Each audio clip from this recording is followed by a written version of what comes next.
চেহারাগুলো দেখলেই মনে হয় নতুন করে ইয়াহিয়া এসেছে, নতুন করে পাক দোসররা এসেছে, নতুন করে গোলাম আজম ফিরে এসেছে।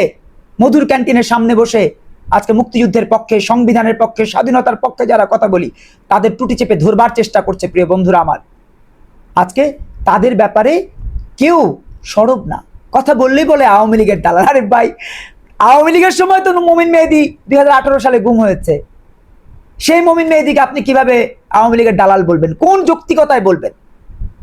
আওয়ামী লীগের সময় আমাদের নেতারা জেল জুলুম কেটেছে শুধু সত্য বলবার অপরাধে। সত্য বলবার অপরাধে যদি জেল জুলুম হয়, গুম হয় 2018 সালে, 18 সাল কি আপনারা ক্ষমতায় ছিলেন? 18 সালে কি এনসিপি ক্ষমতায় ছিল, জামাত ক্ষমতায় ছিল, বিএনপি ক্ষমতায় ছিল? যারা ক্ষমতায় ছিলেন তারা করেছে, তাদের বিরুদ্ধে আমাদের কোনো অভিযোগ নাই। আমরা তাদের বিরুদ্ধে কোনো অভিযোগ করি নাই। কেন অভিযোগ করি নাই প্রশ্ন করতে পারেন। ও তাহলে আপনারা মাইর খাবেন কিন্তু তাদের বিপক্ষে কথা বলবেন না। আমরা মাইর খাবো কিন্তু তাদের বিপক্ষে এই কথা বলবো না যে তারা সত্যিকার অর্থে আমার মুক্তিযুদ্ধকে অবমাননা করেছে। তারা তো মুক্তিযুদ্ধকে সমন্বিত রেখে একটা চক্রের কাছে পরাজিত হয়েছে, যে চক্রের নাম জামাত ইসলাম, যে চক্রের নাম ছাত্র শিবির। আমাকে যে গুম করেছে, যে কর্মকর্তা, আমার বিরুদ্ধে যারা অ্যাকশন নিয়েছে, তারাই জামাত শিবিরের এই আজমির গোলাম আজমের ছেলের উত্তরাধিকার। সেনাবাহিনীতে ছিল, সেনাবাহিনীতে থেকে যারা মুক্তিযুদ্ধের পক্ষে কথা বলেছে, আওয়াজ তুলেছে, তাদেরকেই ডিভাইড করবার জন্য, বিভিন্ন ভাগে বিভক্ত করবার জন্য ওই গুমের ঘটনা ঘটিয়েছে। আমি এই জন্য শেখ হাসিনাকে দায়ী করি না, কারণ একটা রাষ্ট্র চালাতে গিয়ে অনেক ধরনের ভালো মন্দের শিকার হতে হয়। কিন্তু আমি তারেক রহমানকে দোষী করব আজকে। তারেক রহমান কেন এই রাতের ছিনতাইকারী আর দিনের অ্যাক্টিভিস্ট এদের ব্যাপারে পদক্ষেপ নিচ্ছেন না? আমি তারেক রহমান সরকারের কাছে অনুরোধ জানাতে চাই, আহ্বান জানাতে চাই, রাতের ছিনতাইকারী, রাতের মব, রাতের নাটকের অভিনেতা, রাতের ডাকাত, রাতের দখলদার, রাতের মাদক দ্রব্যের চোরাচালানের চোরাচালক এবং মাদক সেবক, তারা যখন মধুর ক্যান্টিনে এসে একটা প্ল্যাটফর্ম ব্যবহার করে মুক্তিযুদ্ধকে অবমাননা করছে, স্বাধীনতাকে অবমাননা করছে, তখন আপনারা কেন পদক্ষেপ নিচ্ছেন না? কি কারণে এদেরকে আশ্রয় প্রশ্রয় দিচ্ছেন? আমি এর আগেও বলেছি, এরা আস্তিনের সাপ। আপনার আস্তিনের নিচে থেকে আপনাকে ছোবল দেবার জন্য অপেক্ষা করছে। আমরা কখনোই আস্তিনের সাপ আশ্রয় প্রশ্রয় দেব না। আমরা রুখে দাঁড়াবো, আমরা ঘুরে দাঁড়াবো এবং আমরা আওয়াজ তুলব।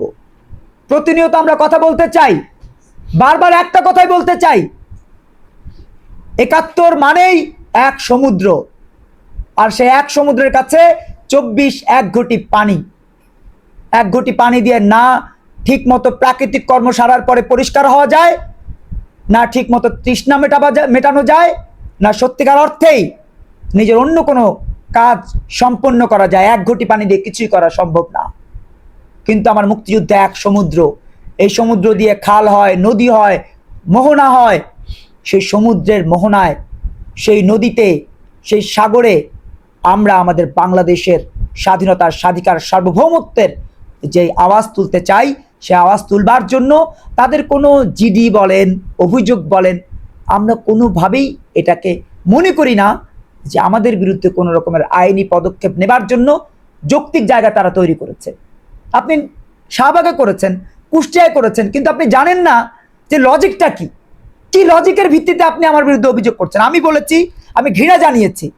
আমরা নতুন ধারা বাংলাদেশ এনডিএর পক্ষ থেকে ঘৃণা জানিয়েছি। ভাই, ঘৃণা জানাবো না? আপনারা যুদ্ধাপরাধীদেরকে সংসদে যাওয়ার ব্যবস্থা করে দিয়েছেন। ভাবতে পারেন, একজন মৃত্যুদণ্ডপ্রাপ্ত আসামি এটিএম আজহারকে সংসদে যাওয়ার ব্যবস্থা করে দিয়েছে যে জুলাই, সেই জুলাইকে আমি ঘৃণা জানাবো না? সেই জুলাইকে আমি কেন ঘৃণা জানাবো না? যে জুলাই আমার মাদেরকে, বোনদেরকে ধর্ষণের প্রতিযোগিতায় নেমেছে। প্রতিদিন 10 থেকে 15 জন মা বোন ধর্ষিত হচ্ছে। প্রতিদিন 10 থেকে 15টা আমার ছেলে, আমার সন্তান মাদ্রাসায় মাদ্রাসায় ধর্ষিত হচ্ছে। আমি ঘৃণা জানাবো না? কই, 5 আগস্টের আগে তো কখনো মাদ্রাসা এইভাবে বলাৎকার হয়নি। কেন হচ্ছে? কারণ ডাক্তার শফিক, জামাতের আমির, এই বলাৎকার, এই ছেলে ধর্ষণকে উস্কে দিয়েছেন। তিনি বলেছেন, চুমা যদি সুন্নত হয় আমি এই চুমা আরো বেশি করে দিব, আমি এই সুন্নাহ আরো বেশি পালন করবো। এই সুন্নাহ পালনের প্রতিযোগিতায় নেমেছে এই মাদ্রাসার শিক্ষকেরা, শিক্ষার্থীরা। আজকে শিক্ষার্থীর দ্বারা বলাৎকারের শিকার হচ্ছে। গণমাধ্যমে নিশ্চয়ই আপনারা দেখেছেন।